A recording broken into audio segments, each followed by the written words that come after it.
الرحمن الرحيم الحمد لله رب العالمين والصلاة والسلام على أشرف المرسلين وعلى آله وصحبه أجمعين أما بعد اللهم رب اشرح لي صدري ويسر لي أمري واحلل عقدة من لساني يفقه قولي. അല്ലാഹു സുബ്ഹാനഹു വ തആല അല്ലാഹുവിൻ്റെ ഈ ഭവനത്തിൽ നമ്മൾ ഒരുമിച്ച് കൂട്ടിയതുപോലെ നാളെ ആഖിറത്തിൽ അല്ലാഹുവിൻ്റെ ജന്നാത്തുൽ ഫിർദൗസിൽ നമ്മളെല്ലാവരെയും ഒരുമിച്ച് കൂട്ടി അനുഗ്രഹിക്കുമാറാകട്ടെ. നമ്മൾ മൻഹജു സലഫിനെ സംബന്ധിച്ചാണ് പറയാൻ ഉദ്ദേശിക്കുന്നത്. മൻഹജു സലഫ്, ഒരു ഹദീത്ത് റസൂൽ സല്ലല്ലാഹു അലൈഹി വസല്ലം ജീവിതത്തിൻ്റെ അവസാന ഭാഗം സഹാബക്കളുമായിട്ട് പള്ളിയിൽ ഒരുമിച്ച് കൂടി ഇരിക്കുകയാണ്. ആ ഒരു സംഭവം ഒരു സഹാബി ഉദ്ധരിക്കുകയാണ്. ഇർബാദ് ബിൻ സാരിയ റളിയല്ലാഹു അൻഹു വഅദനാ റസൂലുള്ളാഹി സ്വല്ലല്ലാഹു അലൈഹി വസല്ലം യൗമൻ ബഅദ സ്വലാത്തിൽ ഗദാത്ത്. ഒരു നിസ്കാരത്തിന് ശേഷം റസൂൽ സല്ലല്ലാഹു അലൈഹി വസല്ലം നമ്മളെ ഉപദേശിച്ചു. മൗഇലതൻ ബലീഗതൻ, വളരെ സാരസമ്പുഷ്ടമായൊരു ഉപദേശം. ذرفت منها العيون ووجلت منها القلوب. ആ ഉപദേശം കേട്ട ആളുടെ കണ്ണിൽ നിന്നും കണ്ണുനീര് വന്നു, പേടിച്ചിട്ട് ഹൃദയങ്ങൾ വിറച്ചു. ഈ സമയം ഫഖാല റജുലുൻ, കൂട്ടത്തിലുണ്ടായിരുന്നൊരു സഹാബി ചോദിച്ചു, യാ റസൂലല്ലാഹ്, ഇന്ന ഹാദിഹി മൗഇലതു മുവദ്ദിഇൻ, ഇതൊരു യാത്ര പറയുന്നവൻ്റെ ഉപദേശം പോലെ ഉണ്ടല്ലോ. താങ്കൾ നമ്മളെയൊക്കെ വിട്ടുപിരിഞ്ഞ് പോകാൻ തയ്യാറായി നിൽക്കുന്ന ഒരു ഉപദേശം പോലെ ഉണ്ടല്ലോ. ഫമാദാ തഅഹദു ഇലൈനാ യാ റസൂലല്ലാഹ്, അല്ലാഹുവിൻ്റെ റസൂലെ, താങ്കൾ നമ്മളോട് എന്താണ് ഉപദേശിക്കുന്നത്, എന്താണ് നമ്മളോട് കരാറ് ചെയ്യുന്നത്? സല്ലല്ലാഹു അലൈഹി വസല്ലം പറഞ്ഞു, ഊസീകും ബിതഖ്വല്ലാഹി വസ്സംഇ വത്താഅ, തഖ്വ കൊണ്ട് വസിയത്ത് ചെയ്യുന്നു, അള്ളാഹുവിനെ അനുസരിക്കാൻ, സൂക്ഷ്മത പാലിക്കാൻ ഞാൻ നിങ്ങളോട് വസിയത്ത് ചെയ്യുന്നു. അതുപോലെ തന്നെ വസ്സംഇ വത്താഅ, ഭരണാധികാരികളെ അനുസരിക്കാനും പൂർണ്ണമായിട്ടും അവർക്ക് കീഴിൽ നിൽക്കാനും ഞാൻ നിങ്ങളോട് വസിയത്ത് ചെയ്യുന്നു. വഇൻ അബ്ദുൻ ഹബശിയുൻ, ആ ഭരണാധികാരി, നിങ്ങളുടെ നേതൃസ്ഥാനത്തുള്ള ആള് ഒരു ഹബശക്കാരനായ അടിമയാണെങ്കിലും ശരി, നിങ്ങൾ അനുസരിക്കണം. കാരണം ഫഇന്നഹു മൻ യഇശ് മിൻകും ബഅദി ഫസയറ ഇഖ്തിലാഫൻ കസീറ, എനിക്ക് ശേഷം നിങ്ങൾ ജീവിക്കുമ്പോൾ എനിക്ക് ശേഷം പല അഭിപ്രായ വ്യത്യാസങ്ങളും നിങ്ങൾക്ക് കാണാൻ കഴിയും.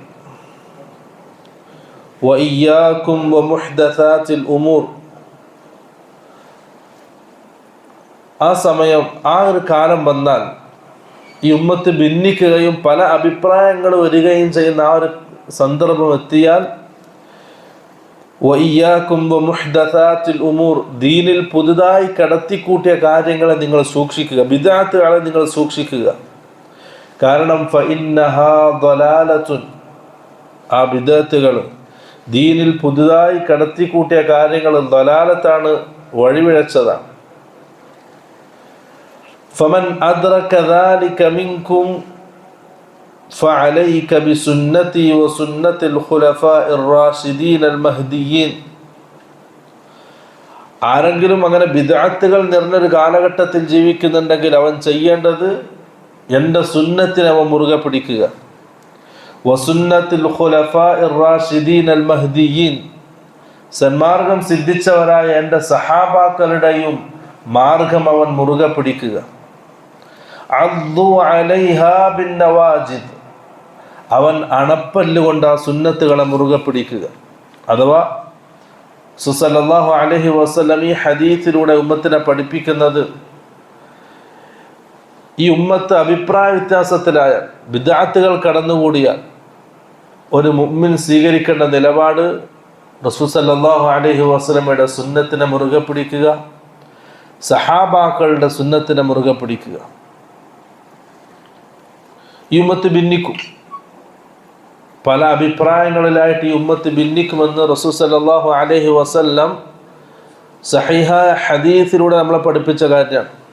മുആവിയത്ത് ബിൻ അബി സുഫിയാൻ റളിയല്ലാഹു അൻഹു സഹാബി പറയാൻ, അലാ ഇന്ന റസൂലല്ലാഹി സല്ലല്ലാഹു അലൈഹി വസല്ലം ഖാമ ഫീന, അല്ലാഹുവിൻ്റെ റസൂല് ഒരു ദിവസം നമ്മളിൽ എഴുന്നേറ്റ് നിന്നു. ഫഖാല, എന്നിട്ട് പറഞ്ഞു, അലാ ഇന്ന മൻ ഖബ്ലകും മിൻ അഹ്ലിൽ കിതാബ് ഇഫ്തറഖു അലാ 72 മില്ല, മുസ്ലിം ഉമ്മത്തെ, നിങ്ങൾക്ക് മുമ്പ് കഴിഞ്ഞു പോയ അഹ്ലി കിതാബുകാർ, വേദക്കാർ, അവർ 72 വിഭാഗമായി ഭിന്നിച്ചു. وإن هذه الملة ستفترق على 73 أو 72 في النار و72. ഈ ഉമ്മത്ത് 73 വിഭാഗമായിട്ട് ഭിന്നിക്കും. അതിൽ 72 ഫിന്നാരി, നരകത്തിലാണ്. വവാഹിദത്തുൻ ഫിൽ ജന്ന, ഒരു വിഭാഗം സ്വർഗത്തിലാണ്. ഇത് പറഞ്ഞപ്പോൾ സഹാബാക്കൾ ചോദിച്ചു, അല്ലാഹുവിൻ്റെ റസൂലെ, മൻ ഹിയ യാ റസൂലല്ലാഹ്, ആ ഒരു വിഭാഗം ആരാണ്? 72 വിഭാഗം നരകത്തിൽ, ഒരു വിഭാഗം സ്വർഗത്തിൽ. ആ സ്വർഗത്തിൽ കിടക്കുന്ന ഒരു വിഭാഗം ആരാണ്? റസൂൽ സല്ലല്ലാഹു അലൈഹി വസല്ലം പറഞ്ഞു, മാ അന അലൈഹി വ അസ്ഹാബി. അതൊരു നിലപാടാണ് സൂചിപ്പിച്ചത് അല്ലാഹുവിൻ്റെ റസൂൽ. ഞാനും എൻ്റെ സഹാബാക്കളും ഇന്ന് ഏതൊരു രീതിയിലാണോ ജീവിക്കുന്നത്, ഏതൊരു മാർഗത്തിലാണോ ജീവിക്കുന്നത്, ആ മാർഗം പിൻപറ്റിയവരാണ് നാളെ സ്വർഗത്തിൽ. അപ്പം സഹാബാക്കളുടെ മാർഗമല്ലാത്ത മറ്റൊരു മാർഗം ഒരാൾ സ്വീകരിച്ചാൽ ആ മാർഗം കൊണ്ടെത്തിക്കുന്നത് നരകത്തിലേക്കാണ്. അബ്ദുല്ലാഹ് ബിൻ അബ്ബാസ് റളിയല്ലാഹു അൻഹു സഹാബ പറയുന്ന ഒരു ഹദീസ്, ഖതബൻ നാസ ഫി ഹജ്ജത്തുൽ വദാ, റസൂൽ സല്ലല്ലാഹു അലൈഹി വസല്ലം ഹജ്ജത്തുൽ വദാഇൻ്റെ ആ സമയം ഖുതുബയിൽ ജനങ്ങളോട് നിർവഹിച്ചൊരു ഖുതുബ, അയ്യുഹന്നാസ് ഇന്നി ഖദ് തറക്തു ഫീകും മാ ഇനി അഅ്തസംതും ബിഹി ഫലൻ തദില്ലു അബദ. നിങ്ങൾക്ക് ഞാൻ നൽകി പോകുന്ന കാര്യം, അത് നിങ്ങൾ മുറുകെ പിടിക്കുന്ന കാലത്തോളം നിങ്ങൾ വഴിവിടക്കുകയില്ല. കിതാബ് അല്ലാഹി വസുന്നത നബിയിഹി, അത് അല്ലാഹുവിൻ്റെ കിതാബും റസൂലിൻ്റെ സുന്നത്തുമാണ്. ഇത് രണ്ടാണ് നമ്മുടെ ദീൻ, ഖുർആനും സുന്നത്തും. ആ രണ്ടും സഹാബാക്കൾ മനസ്സിലാക്കിയ രൂപം, സഹാബാക്കൾ അതിൽ മനസ്സിലാക്കി അമൽ ചെയ്ത രൂപത്തിൽ മനസ്സിലാക്കുകയും അമൽ ചെയ്യുന്നവരുമാണ് വിജയിച്ച കക്ഷികൾ. അതാണ് മാ അന അലൈഹിൽ യൗമ വ അസ്ഹാബി. ഇന്ന് എൻ്റെ സഹാബാക്കളും ഞാൻ ഏതൊരു നിലപാടിലാണോ ആ നിലപാടിൽ നിലകൊള്ളുന്നവർ.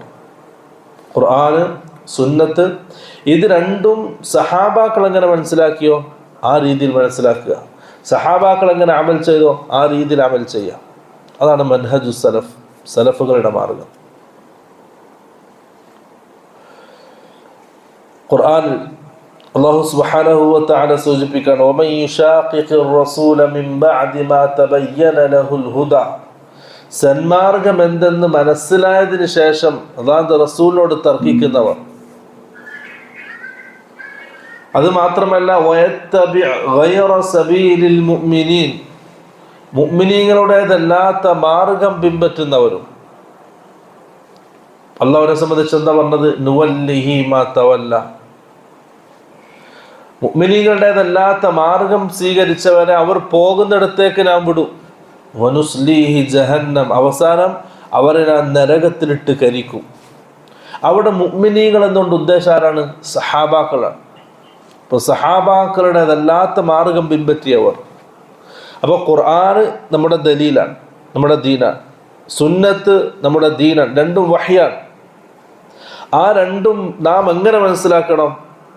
സഹാബാക്കൾ മനസ്സിലാക്കിയതുപോലെ മനസ്സിലാക്കണം. അതാണ് നമ്മുടെ ദീൻ. ഇപ്പം ചില ആൾക്കാർ ഖുർആൻ ഓതും, അതിനവർ അർത്ഥം പറയും, അതനുസരിച്ച് അവരുടെ ആദർശം പറയും. പക്ഷെ സഹാബാക്കൾക്ക് ആ ആദർശമായിട്ടോ ആ അർത്ഥമായിട്ടോ യാതൊരു ബന്ധം ഉണ്ടാവില്ല. അങ്ങനെയുള്ള അർത്ഥം തെറ്റാണ്, ദലാലത്താണ്. അന്ന് സഹാബാക്കൾ എന്താണോ മനസ്സിലാക്കിയത് അതാണ് ഖിയാമത്ത് നാൾ വരെ ദീൻ. അന്ന് സഹാബാക്കൾ എന്തൊക്കെ അമലാണോ ഖുർആന്റെയും ഹദീസിന്റെയും അടിസ്ഥാനത്തിൽ ചെയ്തത് അതാണ് ഖിയാമത്ത് നാൾ വരെ അമലായിട്ട് ദീനിൽ നാം ചെയ്യേണ്ടത്. അതല്ലാത്തെല്ലാം ബിദ്അത്താണ്, ദലാലത്താണ്. അപ്പോൾ ആ സഹാബാക്കളുടെ മാർഗമാണ് നേരായ മാർഗം. ഹദീസ് റസൂൽ സല്ലല്ലാഹു അലൈഹി വസല്ലം പറയാൻ, ഖത്ത ലനാ റസൂലുള്ളാഹി സല്ലല്ലാഹു അലൈഹി വസല്ലം ഖത്തൻ, അല്ലാഹുവിൻ്റെ റസൂൽ ഒരു വര വരച്ചു. സുമ്മ ഹാദാ സബീലുല്ലാഹി, അല്ലാഹുവിൻ്റെ റസൂൽ പറഞ്ഞു ഇതാണ് അല്ലാഹുവിൻ്റെ മാർഗം, ഒരു വര.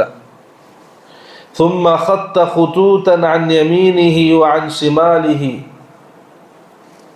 പിന്നെ അതിൻ്റെ ഇടതുഭാഗത്തേക്കും വലതുഭാഗത്തേക്കുമായിട്ട് ധാരാളം വരകൾ വരച്ചു. എന്നിട്ട് അല്ലാഹുവിൻ്റെ റസൂൽ പറഞ്ഞു, ഹാദിഹി സുബുലുൻ മുതഫർരിഖത്തുൻ അലാ കുല്ലി സുബുലിൻ സബീലിൻ മിൻഹാ ശൈത്വാനുൻ യദ്ഉ ഇലൈഹി. ഇതൊക്കെ അഭിപ്രായ വ്യത്യാസങ്ങളായ മറ്റുള്ള മാർഗങ്ങളാണ്. ആ ഓരോ മാർഗത്തിലും ശൈത്താൻ ഇരിപ്പുണ്ട്. ആ ശൈത്താൻ ആ മാർഗത്തിലേക്ക് അവരെ ക്ഷണിക്കുന്നു. എന്നിട്ട് റസൂൽ സല്ലല്ലാഹു അലൈഹി വസല്ലം ഖുർആനിൽ ഈ ആയത്ത് ഓതി, ഇന്ന ഹാദാ സിറാത്തി മുസ്തഖീമൻ ഫത്തബിഊഹു വലാ തത്തബിഉസ് സുബുല ഫതഫറഖ ബികും അൻ സബീലി ഇന്ന ഹാദാ സിറാത്തി മുസ്തഖീം. ഇതാണ് എൻ്റെ നേരായ മാർഗം, ഹക്കായ മാർഗം ഇതാണ്. ഏത്? ഖുർആനും സുന്നത്തും സഹാബാക്കൾ മനസ്സിലാക്കിയതുപോലെ മനസ്സിലാക്കുക, സഹാബാക്കൾ അമൽ ചെയ്തതുപോലെ അമൽ ചെയ്യുക. വലാ തത്തബിഉസ് സുബുൽ, മറ്റുള്ള പല മാർഗങ്ങളുണ്ട്, അതൊന്നും നിങ്ങൾ പിൻപറ്റരുത്. അതൊക്കെ എന്ത് ചെയ്യും? ഫതഫറഖ ബികും അൻ സബീലി, നേരായ മാർഗത്തിൽ നിന്നും നിങ്ങൾ അതൊക്കെ വ്യതിചലനത്തിലേക്ക് എത്തിക്കും, അത് തെറ്റായ മാർഗത്തിലേക്ക് നിങ്ങളെ കൊണ്ടെത്തിക്കും. ഈ ഉമ്മത്തിൽ ആദ്യമായിട്ട് നേരായ മാർഗത്തിൽ തെറ്റിപ്പോകുന്നത് ഖവാരിജികളാണ്. അവിടെ സഹാബാക്കൾക്കെതിരായി. അങ്ങനെ ആ ഖവാരിജികൾ സഹാബാക്കളെ കാഫിറാക്കി. സഹാബാക്കൾക്കെതിരെ ആയത്തുകൾ ഓതി, ഹദീസുകൾ പറഞ്ഞു. അവരന്ന് പറഞ്ഞത് എന്താണ്? ഖുർആന്റെ ആയത്താണ്. അവരന്ന് പറഞ്ഞതും ഹദീസുകളാണ്. ആർക്കെതിരെ? സഹാബാക്കൾക്കെതിരെ. മഹാനായ സഹാബി ഇബ്നു അബ്ബാസ് റളിയല്ലാഹു അൻഹു ഒരു ദിവസം അലി റളിയല്ലാഹുവിനോട് പറഞ്ഞു, ഞാൻ ഖവാരിജികളോട് സംസാരിക്കാൻ പോവാണ്. എന്നിട്ട് അവരുടെ അടുക്കലേക്ക് ചെന്നു. അവരടുക്കൽ ചെന്നു എന്നിട്ട് അവരോട് സംസാരിക്കണോ, ഞാൻ സഹാബാക്കളുടെ അടുക്കൽ നിന്നാണ് നിങ്ങളുടെ അടുക്കിലേക്ക് വരുന്നത്. സഹാബാക്കൾ ആരാണ്? വഅലൈഹിം നസലൽ ഖുർആൻ, അവരിലാണ് ഖുർആൻ അവതരിച്ചത്. ഫഹും അഅലമു ബിതഅ്വീലിഹി മിൻകും, അവർ നിങ്ങളെക്കാൾ ആ ഖുർആന്റെ അർത്ഥത്തെ അറിയുന്നവരാണ്. ഖുർആന്റെ ആയാത്തുകളുടെ ഉദ്ദേശം അറിയുന്നവരാണ് സഹാബാക്കൾ. അതാണ് സഹാബാക്കളുടെ പ്രത്യേകത. ഖുർആൻ അവരിലാണ് ഇറങ്ങിയത്. ആ ഖുർആന്റെ അർത്ഥത്തെ നിങ്ങളെക്കാൾ അറിയുന്നത് സഹാബാക്കളാണ്. വലൈസ ഫീകും മിൻഹും അഹദുൻ, അവരിൽ ഒരാളും നിങ്ങളുടെ കൂട്ടത്തിലില്ല. അത് ഖവാരിജികളുടെ കൂട്ടത്തിൽ ഒരു സഹാബിയുമില്ല. അതിൻ്റെ അർത്ഥം അവർ ദലാലത്തിലാണ്. സഹാബാക്കൾ അവരുടെ കൂട്ടത്തിൽ ഇല്ല എന്നത് തന്നെയാണ് അവർ ദലാലത്തിലാണ് എന്നതിൻ്റെ ഒന്നാമത്തെ തെളിവ്. എന്നിട്ട് ഇബ്നു അബ്ബാസ് റളിയല്ലാഹു പറഞ്ഞു, നിങ്ങൾ അലി റളിയല്ലാഹു അൻഹുവിനെ കാഫിറാക്കി. എന്തിൻ്റെ അടിസ്ഥാനത്തിൽ? അപ്പോൾ 3 കാരണങ്ങളാണ് പറഞ്ഞത്. അലി റളിയല്ലാഹു അൻഹു, Muawiya, Amr bin As, Abu Musa Ashari റളിയല്ലാഹു അൻഹും, ഇവരൊക്കെ ഖവാരിജികൾ കാഫിറാക്കി. അതിന് 3 കാരണങ്ങൾ അവർ പറഞ്ഞത്. ഒന്ന്, ഫഇന്നഹു ഹക്കമ റിജാല ഫി അംരില്ലാഹ്, ദീനിൻ്റെ വിഷയത്തിൽ അള്ളാഹു അല്ലാത്ത ആൾക്കാരെ ഹാക്കിമായി സ്വീകരിച്ചു. സിഫീൻ യുദ്ധത്തിൽ പ്രശ്നം പരിഹരിക്കാൻ അബൂ മൂസ അശ്അരി അലി റളിയല്ലാഹുവിൻ്റെ ഭാഗത്തു നിന്നും മുആവിയയുടെ ഭാഗത്തു നിന്ന് അംർ ബിൻ ആസ് റളിയല്ലാഹു അൻഹു ഇവർ വന്ന് പ്രശ്നം പരിഹരിക്കാൻ സംസാരിച്ചു. അവരെ ഹാക്കിമായി സ്വീകരിച്ചു. അപ്പം അള്ളാഹു അല്ലാത്ത ഒരാളെ ഹാക്കിമായി സ്വീകരിച്ചാൽ അവൻ കാഫിറാണ്. അപ്പം ഇബ്നു അബ്ബാസ് തിരിച്ചു ചോദിച്ചു, ഖുർആനിൽ അള്ളാഹു ഇഹ്റാമിലായിരിക്കെ മൃഗങ്ങളെ വേട്ടയാടിയാൽ അതിൻ്റെ കഫാറത്ത് എന്നോണം, പ്രായശ്ചിത്തം എന്നോണം അതിന് തുല്യമായൊരു മൃഗത്തെ അറുക്കണം, അല്ലെങ്കിൽ അതിൻ്റെ ഒരു തുക നിശ്ചയിക്കണം. അതാരായിരിക്കണം? നിങ്ങളൊരു ഹാക്കിമിനെ സ്വീകരിക്കണം. ആ ഹാക്കിമ് നിശ്ചയിക്കും എത്ര വിലയുണ്ട്. ഒരു മുയൽ അല്ലെങ്കിൽ ചെറിയൊരു ജീവി, അതിൻ്റെ വിഷയത്തിൽ ഹാക്കിമിനെ സ്വീകരിക്കാൻ അള്ളാഹു പറഞ്ഞിട്ടുണ്ട്. ഖുർആനിൽ ഭാര്യ ഭർത്താക്കന്മാർ പിണങ്ങിയാൽ, തെറ്റിയാൽ എന്തായിരിക്കണം? ഹക്കമൻ മിൻ അഹ്ലിഹി വ ഹക്കമൻ മിൻ അഹ്ലിഹ. ഭാര്യൻ്റെ ഭാഗത്തുനിന്ന് ഒരാൾ, ഭർത്താവിൻ്റെ ഭാഗത്തുനിന്ന് ഒരാൾ, അവർ വന്ന് പ്രശ്നം പരിഹരിച്ച് അവരൊരു തീരുമാനം പറയണം. ആ തീരുമാനം അവർ സ്വീകരിക്കണം. അപ്പം ഭാര്യ ഭർത്താക്കന്മാർക്ക് ഒരു ആണിൻ്റെയും പെണ്ണിൻ്റെയും ഇടയിലുള്ള പ്രശ്നം പരിഹരിക്കാൻ ഹാക്കിമിനെ സ്വീകരിക്കാൻ പറഞ്ഞു. അവിടെയും സ്വീകരിച്ചു ഖുർആൻ. അതിനേക്കാൾ വലുതല്ലേ മുസ്ലിമീങ്ങൾ പരസ്പരം പോരടിക്കുന്ന, പരസ്പരം രക്തം ചിന്തുന്ന ഒരു വലിയ യുദ്ധം ഇല്ലാതാക്കാൻ ഹാക്കിമിനെ സ്വീകരിക്കാൻ. അവർ അത് സമ്മതിച്ചു. രണ്ടാമത്തെന്താ ചോദിച്ചു. അപ്പോൾ അവർ പറഞ്ഞു, രണ്ടാമത്തത് ആയിഷ റളിയല്ലാഹു അൻഹയെ യുദ്ധം ചെയ്ത് പിടിച്ചു, അടിമയെ സ്വീകരിച്ചില്ല, ഗനീമത്തായിട്ട് സ്വീകരിച്ചില്ല. അദ്ദേഹത്തെ ആയിഷ റളിയല്ലാഹു മദീനയിലേക്ക് പറഞ്ഞേക്കാൻ ചെയ്ത അലി റളിയല്ലാഹു. ആയിഷ റളിയല്ലാഹു അൻഹ മുസ്ലിം ആണെങ്കിൽ യുദ്ധം ചെയ്യാൻ പറ്റൂല, കാഫിറാണെങ്കിൽ യുദ്ധം ചെയ്യാൻ പറ്റും. എന്ത് ചെയ്യണം? ഗനീമത്ത് സ്വത്തായിട്ട് പിടിക്കണം, അടിമയായിട്ട് പിടിക്കണം. അലി അങ്ങനെ ചെയ്തില്ല, അതുകൊണ്ട് അലി കാഫിർ. അപ്പോൾ ഇബ്നു അബ്ബാസ് റളിയല്ലാഹു തിരിച്ചു ചോദിച്ചു, ആയിഷ റളിയല്ലാഹു അൻഹ മുഅ്മിനീങ്ങളുടെ ഉമ്മയാണ്, ഉമ്മാൽ ആരും എന്തില്ല അടിമയാക്കി വെക്കൂല. ആയിഷ റളിയല്ലാഹു അൻഹ ഉമ്മയല്ല എന്ന് നിങ്ങൾ പറഞ്ഞാൽ നിങ്ങൾ കാഫിറായി, കാരണം ഖുർആൻ നിഷേധിച്ചു. ഉമ്മയാണ് എന്നാലും അടിമയെ വെക്കണം എന്ന് പറഞ്ഞാലും നിങ്ങൾ ശരീഅത്തിനെ നിഷേധിച്ചു, കാഫിറായി. അവൻ അതും അംഗീകരിച്ചു. മൂന്നാമത്തത് അമീറുൽ മുഅ്മിനീൻ എന്ന സ്ഥാനപ്പേര് അലി റളിയല്ലാഹു അൻഹു നീക്കി. റസൂൽ സല്ലല്ലാഹു അലൈഹി വസല്ലം വഫാത്തായപ്പോൾ അബൂബക്കർ സിദ്ദീഖ് റളിയല്ലാഹു അൻഹു ഖിലാഫത്ത് സ്ഥാനം ഏറ്റെടുത്തു. അപ്പോൾ അബൂബക്കർ സിദ്ദീഖിനെ സഹാബാക്കൾ വിളിച്ച പേര് ഖലീഫത്തു റസൂലില്ലാഹ്, ആ സ്ഥാനപ്പേരായിരുന്നു. അബൂബക്കർ സിദ്ദീഖിന്റെ വഫാത്തിന് ശേഷം ഉമർ റളിയല്ലാഹു അൻഹു ഖിലാഫത്ത് ഏറ്റെടുത്തപ്പോൾ സഹാബാക്കൾ ഖലീഫത്ത് റസൂലില്ലാഹ് എന്ന് വിളിക്കാൻ തുടങ്ങി. അത് പ്രയാസമായപ്പോൾ ഉമർ റളിയല്ലാഹു അൻഹു ചെയ്തു? അമീറുൽ മുഅ്മിനീൻ എന്ന സ്ഥാനപ്പേര് നിശ്ചയിച്ചു. അവിടെ നിന്നാണ് അമീറുൽ മുഅ്മിനീൻ, മുഅ്മിനീങ്ങളുടെ നേതാവ് അമീർ എന്ന പേര് വന്നത്. ആ പേര് അലി റളിയല്ലാഹു അൻഹു നീക്കി, അങ്ങനത്തെ ഒരു സ്ഥാനപ്പേര് വേണ്ടെന്ന് പറഞ്ഞു. അപ്പോൾ അലി അമീറുൽ മുഅ്മിനീൻ അല്ലെങ്കിൽ പിന്നെ ആരാണ്? അമീറുൽ കാഫിരീൻ. അവിടെ അലി കാഫിറാണ്. അപ്പോൾ ഇബ്നു അബ്ബാസ് ചോദിച്ചു, ഹുദൈബിയ സന്ധിയിൽ സുഹൈൽ ബിൻ അംറാണ് എഴുതാൻ വന്നത് ശത്രുപക്ഷത്തുനിന്ന്, ഖതീബ് ഖുറൈശ്. അപ്പോൾ റസൂൽ അലി റളിയല്ലാഹു അൻഹു എഴുതാൻ പറഞ്ഞു, മിൻ മുഹമ്മദിൻ റസൂലില്ലാഹ്. അപ്പോൾ സുഹൈൽ ചോദിച്ചു, നീ റസൂലാണെന്ന് ഞങ്ങൾ അംഗീകരിക്കുന്നില്ല, അതുകൊണ്ടാണ് എഴുതാൻ വന്നത്. അപ്പോൾ റസൂൽ എന്ന പേര് മാറ്റാൻ പറഞ്ഞു. അപ്പോൾ റസൂൽ സല്ലല്ലാഹു അലൈഹി വസല്ലം അലി റളിയല്ലാഹു അൻഹുവിനോട് ആ പേര് മാറ്റിയിട്ട് മിൻ മുഹമ്മദ് ബിൻ അബ്ദില്ല എന്ന് എഴുതാൻ കൽപ്പിച്ചു. അപ്പോൾ ഇബ്നു അബ്ബാസ് ഖവാരിജിയോട് ചോദിച്ചു, റസൂൽ അവിടെ റിസാലത്ത് എന്ന സ്ഥാനം ഇല്ലാതാക്കി, അതുകൊണ്ട് റസൂൽ എന്തായിട്ടില്ല? റസൂൽ അല്ലാതിരുന്നിട്ടില്ല. അതുകൊണ്ട് അലി അമീറുൽ മുഅ്മിനീൻ എന്ന സ്ഥാനപ്പേര് നീക്കിയത് കൊണ്ട് അലി അമീറുൽ മുഅ്മിനീൻ അല്ലാതിരിക്കൂല, അമീറുൽ മുഅ്മിനീൻ ആണ്. ഈ മൂന്ന് കാര്യങ്ങൾക്ക് മറുപടി കൊടുത്തപ്പോൾ അവരെന്ത് ചെയ്തു? 2000 ആൾക്കാർ തിരിച്ചു വന്നു. അവർ അവിടെ സഹാബാക്കളെ കാഫിറാക്കാൻ, ദലാലത്തിലാക്കാൻ അവർ ഓതിയതാണ് ഖുർആൻ്റെ ആയത്താണ്, റസൂൽ സല്ലല്ലാഹു അലൈഹി വസല്ലമയുടെ ഹദീസുകളാണ്. അവർക്കും പറയാനുള്ളത് ആയത്താണ്. പക്ഷെ എവിടെയാണ് അവർക്ക് തെറ്റിപ്പോയത്? ആ ആയത്ത് ഓതിയിട്ട് അതിനവർ വെച്ച അർത്ഥം, അതിനവർ മനസ്സിലാക്കിയത് സഹാബാക്കൾ മനസ്സിലാക്കിയത് പോലെയല്ല. അവിടെയാണ് അവർക്ക് തെറ്റിപ്പോയത്. ഇന്നും എല്ലാ ബിദഈ കക്ഷികളും ആയത്താണ് ഓതുക, എല്ലാവർക്കും ആയത്താണ് ഓതാനുള്ളത്, ഖുർആനാണ് പറയാനുള്ളത്. അവരും മനഹജ് സലഫും വ്യതിരക്തമാകുന്നത് എവിടെയാണ്? മനഹജ് സലഫ് അംഗീകരിച്ച് പോകുന്ന ഒരാൾ ഒരു ആയത്ത് ഓതിയാൽ സഹാബാക്കൾ പറഞ്ഞതുപോലെയാണ് ആയത്തിനെ മനസ്സിലാക്കുക.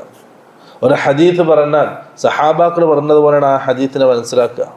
അല്ലാത്തവർ ആയത്തുകൾ പറയും, ഹദീത്തുകൾ പറയും, അതിൻ്റെ അർത്ഥം അവൻ്റെ വക, അല്ലെങ്കിൽ അവൻ നിശ്ചയിച്ചു വെച്ച ആദർശത്തിന് യോജിച്ച രീതിയിൽ അർത്ഥത്തെ അവൻ പറയും. അവിടെയാണ് തെറ്റിപ്പോയത്.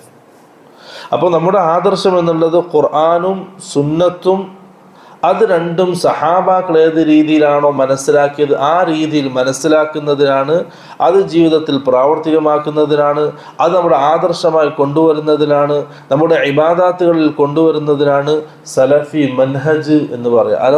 അൽ മൻഹജു സലഫ്, സലഫുകളുടെ മൻഹജ്. ഇപ്പം വെറും ഖുർആൻ മാത്രമല്ല, വെറും ഹദീസ്, ഖുർആൻ്റെ ആൾക്ക് അഹ്ലുൽ ഖുർആൻ എന്നിട്ടൊരു വിഭാഗമുണ്ട്. ഖുർആൻ മാത്രം, ഹദീസ് ഇല്ല അവർക്ക്. അവരോട് നമുക്ക് ചോദിക്കാനുള്ളത്, അവർ ആ വാദം പറയുമ്പോൾ അവരുടെ കയ്യിലുള്ള ഖുർആൻ അതെങ്ങനെ അവർക്ക് കിട്ടി? ഹദീസുകളില്ലാതെ ആ ഖുർആൻ എങ്ങനെ അവർക്ക് കിട്ടി? കാരണം ശരിക്കും ഖുർആൻ അവതരിച്ചത് എവിടെയാണ്? സൂറത്തു അലഖാണ് ആദ്യം. അവരുടെ കയ്യിലുള്ള ഖുർആൻ സൂറത്തുൽ ഫാത്തിഹാണ് ആദ്യം. ആ തർത്തീബിലല്ല ഖുർആൻ അവതരിച്ചത്. ഈ തർത്തീബിലും ഈ സൂറത്തിൻ്റെ ഘടനയിലും ആയത്തിൻ്റെ തർത്തീബും എവിടുന്ന് അവർക്ക് കിട്ടി? ഹദീസുകളില്ലാതെ ആ ഖുർആൻ്റെ ആയത്തുകളാണ് കിട്ടൂല. അപ്പോൾ ഹദീസുകളില്ലാതെ ഖുർആൻ മാത്രം ഒരാൾ സ്വീകരിച്ച ഒന്നല്ലാളത്തിലേക്കാണ് പോവുക. നമ്മുടെ ദീൻ ഖുർആനും സുന്നത്തും ഇത് രണ്ടും സഹാബാക്കൾ എങ്ങനെയാണ് മനസ്സിലാക്കിയത് ആ രീതിയിൽ മനസ്സിലാക്കുന്നതിനാണ് മൻഹജ് എന്ന് പറയുക. അതാണ് നമ്മുടെ മൻഹജ്. ബിദഅത്തിന്റെ കക്ഷികളൊക്കെ ആയത്തുകൾ ഓതും, എന്തിനായത്തോതും. പക്ഷെ അവർ പറയുന്ന അർത്ഥം, അവർ മനസ്സിലാക്കിയത്, ആ ആയത്തിന് അവർ മനസ്സിലാക്കിയത് സഹാബാക്കൾ മനസ്സിലാക്കിയത് പോലെയല്ല, സഹാബാക്കൾ പറഞ്ഞ അർത്ഥം പോലെയല്ല. അതുകൊണ്ട് എന്തല്ല, അത് ദീനല്ല. സഹാബാക്കൾ എന്താണോ ദീനായിട്ട് കണ്ടത് ഖിയാമത്ത് നാൾ വരെ അതാണ് ദീൻ. സഹാബാക്കൾ എന്താണോ ദീനല്ലായിട്ട് കണ്ടത് അത് ഖിയാമത്ത് നാൾ വരെ ദീനല്ല. അതാണ് നമ്മുടെ മൻഹജ്. ഇതാണ് ഇന്ന് ഓർമ്മപ്പെടുത്താനുള്ളത്. വആഖിറു ദഅവാനാ അൽഹംദുലില്ലാഹി റബ്ബിൽ ആലമീൻ. അസ്സലാമു അലൈക്കും വറഹ്മത്തുള്ളാഹി വബറകാതുഹു.